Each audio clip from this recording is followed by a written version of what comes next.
Imagine being surrounded by thousands of warriors, armed, relentless, and hungry for victory. You're outnumbered 100 to 1. Every moment, every heartbeat could be your last. Your only weapons, courage, grit, and a stubborn refusal to die. Welcome to RORKE'S Drift, a tiny mission station about to make history in a way no one could imagine. This is not just a story of soldiers fighting. This is a story of human endurance, desperation, and the raw, terrifying chaos of war, where legends were forged in the fire of sheer survival. It's January 1879, Zululand. The air is thick, hot, and buzzing with the tension of an empire under siege. To the east, the British forces are advancing. To the west, an army that has defeated one of the most powerful military forces in the world, Zulu warriors, fierce and unstoppable. RORKE'S Drift, a small outpost on the Buffalo River. Only a handful of men, just over 150 soldiers, stand between order and utter chaos. Just days earlier, their comrades were annihilated at Isandlwana, leaving a nation stunned. And now this tiny garrison will face what seems impossible. But here's the twist. History doesn't just remember the largest battles, it remembers the impossible stands. And RORKE'S Drift, it became a legend almost overnight. Let's meet the men who would defy death. Lieutenants, privates, medics, ordinary men thrust into extraordinary circumstances.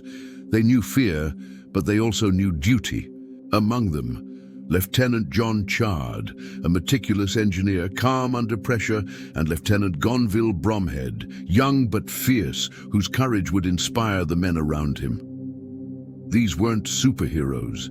These were humans, breathing, sweating, terrified, yet ready to stand their ground when the world was against them.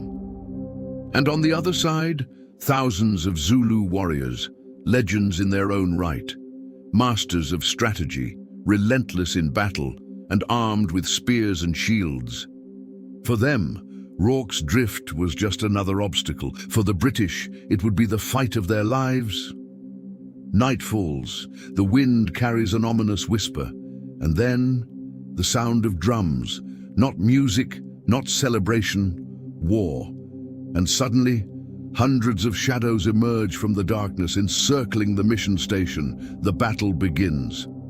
Every man grabs what he can. Makeshift barricades rise, doors, tables, meal supplies, anything to fortify their defenses.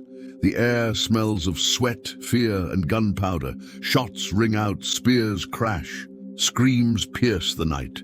You can almost feel it. The adrenaline, the terror, the split-second decisions that decide life or death. And in those moments, heroes are born, not in parades, not in medals, but in raw, unflinching action. Chard and Bromhead coordinate the defense with precision that seems impossible given the chaos. Every shot counts, every spear deflected, every barricade held. A heartbeat closer to survival. The Zulu push, relentless, wave after wave, each attack more ferocious than the last. And yet the defenders hold. Why? Strategy, ingenuity, desperation. They move supplies. They shift positions. They treat the wounded in the middle of gunfire.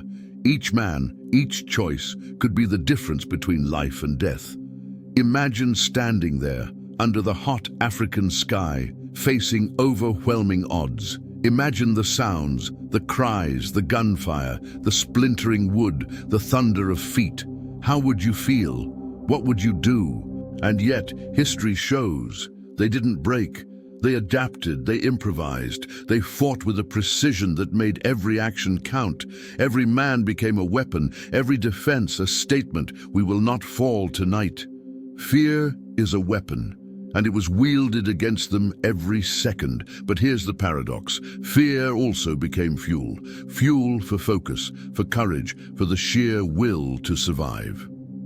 Hours turn into what feels like days. The night is endless. Every attack feels like it might be the last.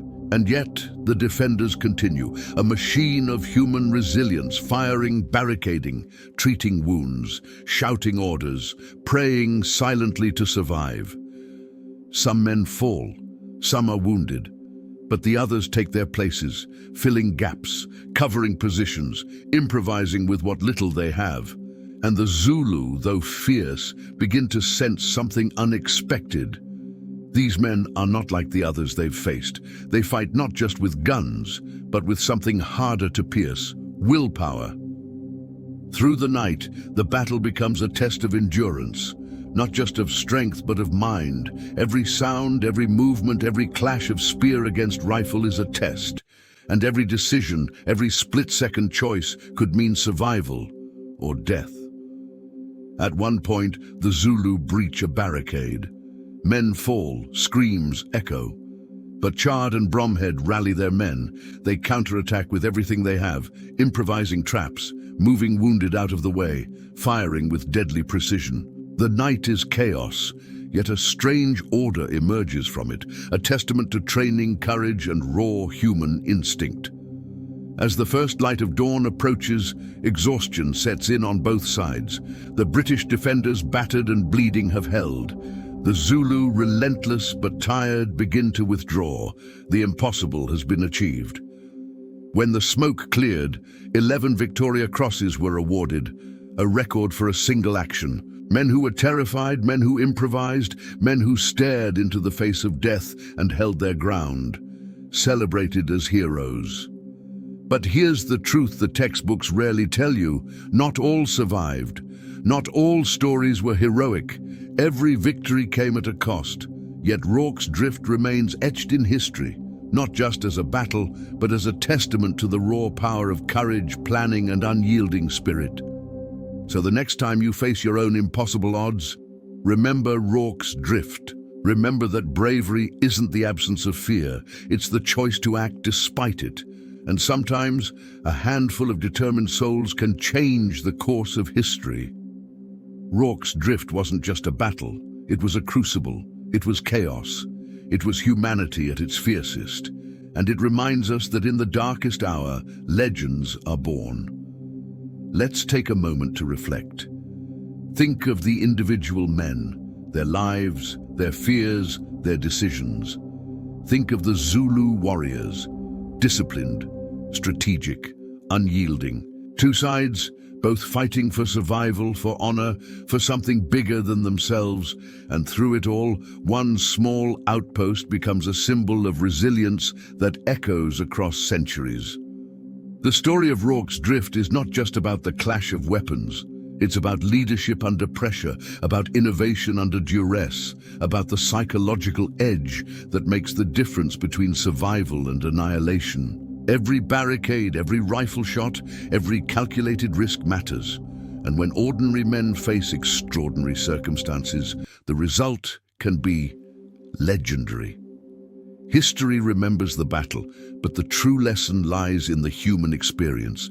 The terror, the courage, the improvisation. It's a story that teaches us how far humans can go when pushed to their limits, how fear can be harnessed, how courage can shine brightest in darkness. Rorke's Drift is more than a battle. It is a story of survival, of strategy, of human spirit at its rawest. And as we close this story, remember this: legends aren't born in comfort. They are forged in chaos, under pressure, when every second matters, and when giving up is not an option. So, the next time you feel overwhelmed, remember Rorke's Drift. Remember the courage of 150 men against thousands. Remember the intensity of the night, the clash of forces, the split-second choices, the bravery, the fear, the triumph.